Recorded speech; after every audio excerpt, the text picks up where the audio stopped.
Aslında bir yönden çok güzel. Ama bir yönden de çok yorucu. Önce okusun istiyorum. Sonra da bu sahneleri de hobi olarak yapsın istiyorum. Ama ben ona halası olarak her daim destek olacağım.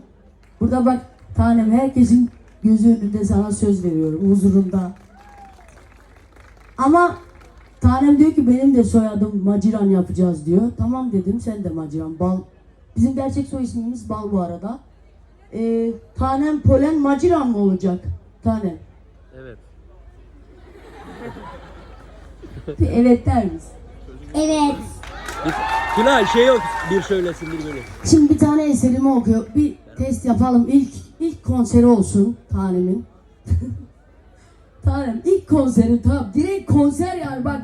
Hiç hala gibi böyle uğraşmadan direkt bak konsere çıktın, tamam mı?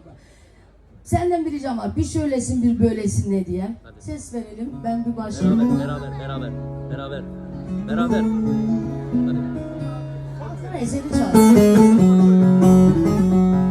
Bakalım nasıl söyleyecek.